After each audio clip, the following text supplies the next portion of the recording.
So many PhD students just don't do this. And it is so important, so important. You've got to state the obvious. You've got to lay out the simple stuff, the foundations, before you get all fancy. When writing up their dissertations, PhD students are way too fast to go straight for the complexity, straight for the detail. But just hold on a minute. Hold on a minute. Take the time to lead into it, to set the context, to take your reader, i.e. your examiner, on a journey with you. They will love you for it, they really will. In this video, I'm going to walk you through how to do that in some key chapters of your thesis. So the introduction, the literature review, and the methodology. Before we do, let me introduce myself. If we've not met before, I'm Dr. Elizabeth Yardley, and I help PhD students get out of their own way and finish their doctorates. And one of the ways in which students get in their own way is that they tend to write in a manner that's kind of impenetrable, in a way that assumes a lot of knowledge on the part of the reader. You've got to stop that. And there is a balance to be struck, I know, between, on the one hand, being too simple and coming across as patronising, but on the other hand, being too technical and complex and jargony and just confusing people. And in terms of the latter, you really don't want that. You don't want your examiner to be sat there thinking, is it just me? I don't get this. Am I missing something? And I have actually thought this a lot myself as a PhD examiner when I've been reading a student's thesis or when I've been reading a draft that one of my own students have produced. I've been like, I don't get it. Explain it to me. So let's see if we can get that balance right here, starting with the introduction chapter. The introduction chapter. This is where a lot of PhD students trip themselves up right from the very beginning. They assume that what is obvious to them is going to be obvious to their examiner. But you've got to remember that even though your examiner is from the same field as you, they are an expert within that field, they are coming to your research with fresh eyes, okay? You need to explain stuff to them. They don't know your research in the same way that you do. So you need to guide them into it, like you would guide a guest into your home. Warmly, openly, and with a clear sense of where things are. And here are some key questions to ask yourself when you're writing the introduction. What's the broader context of my research? Before diving into the details, you need to explain the bigger picture. Ask yourself, what field does my research sit in and why does it matter? Have I made the problem or the gap crystal clear? One of the biggest mistakes is assuming that the problem is obvious. Ask yourself, have I clearly stated the issue or the gap that my research is addressing? Are my research questions clearly linked to this gap? Your research questions should flow very logically from the gap that you've identified. Ask yourself, have I explained why these are the right questions to answer? And here I've got some fill in the gap style sentence templates for your introduction chapter. Feel free to pause the video or take a screenshot. These phrases are going to help you keep your writing really clear and really concise. And they'll help you ensure that your examiner and you are on the same page right from the beginning. Let's take a look at an example. If your research is looking at the promotion process within police force areas, you might start by writing this.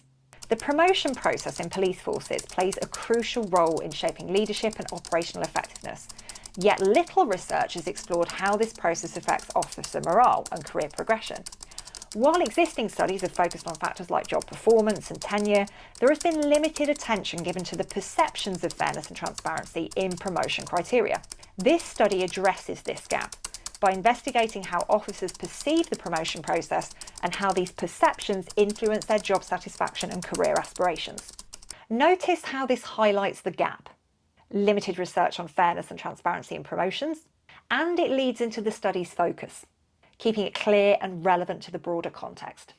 Now, before we get onto the literature review, I want to hear from you in the comments. Let's practice writing about your research. Together, let's actually construct a sentence that you can use in your introduction chapter. So here is a sentence template, fill in the gaps.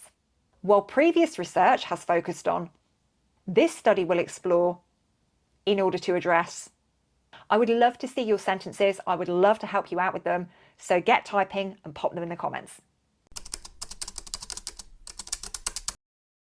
Now onto the literature review. This is the chapter where you really could lose your reader if you're not careful. In the literature review, it's tempting to think, I've read all of this stuff. I want to show my examiner that I've read all of this stuff. But that's not the goal of the literature review. It's not about demonstrating how many articles or how many books or how many reports you've read.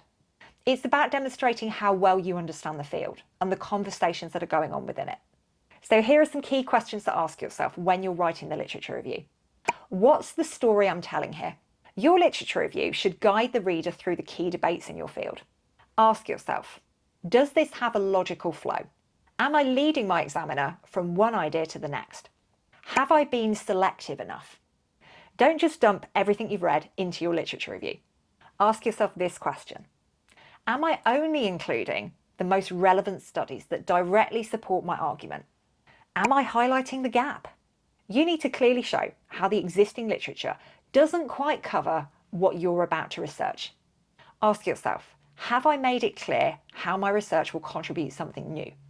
And here are some fill in the gap sentence templates for your literature review. And again, feel free to pause the video, feel free to take a screenshot and use these phrases to ensure that you are keeping it simple, that you are being really focused on what it is you're trying to achieve. Let's take a look at another example. Suppose you're reviewing the literature on leadership styles within corporate environments. You might write something like this. While existing studies on leadership have predominantly focused on transformational and transactional styles, there has been little attention paid to how these styles function in remote work environments. This study aims to fill that gap by exploring the impact of leadership in remote teams. See how this keeps it really simple?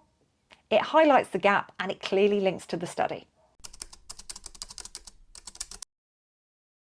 Now, let's talk about the methodology chapter. The methodology chapter. This one can be quite a stumbling block for PhD students because it is very challenging sometimes to strike the correct balance between detail and clarity.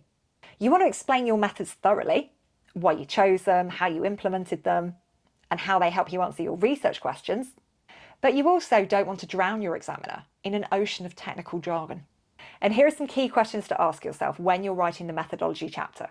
Why did I choose these methods? Your choices need to be justified. There needs to be a logic, there needs to be a rationale behind those decisions. Ask yourself, have I clearly explained why this approach is the best approach to answer my research questions?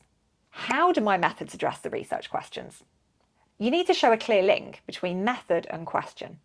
Ask yourself, am I explaining how this method will get me the information I need? Have I acknowledged the limitations? Every method has limitations, and you need to acknowledge them. Ask yourself, have I been upfront about the potential weaknesses in this approach, and have I addressed them? And here are some sentence templates for the methodology chapter. Again, feel free to pause the video or take a screenshot. Let's take a look at another example. Let's say you're doing interviews to explore people's perceptions of online education. You could write something like this. This study adopts a qualitative approach, conducting in-depth interviews with students. This method allows for the collection of rich, detailed data on their personal experiences. While qualitative methods can be subjective, this limitation was mitigated by triangulating interview data with survey results. Again, clear, direct, and easy to follow. I hope this has been helpful in bringing some clarity to your writing and getting you out of that complexity hole if you've fallen down it. Popping up on your screen right now is another video I think you'll enjoy if you're writing up your thesis right now. It's about something else that PhD students do to get in their own way when they're writing up. Not sending drafts to their supervisor or holding off on sending drafts to their supervisor because they're not ready. The draft is ready and you need to send it. I go into much more detail about that in the video, so go and check it out. I'll see you in there.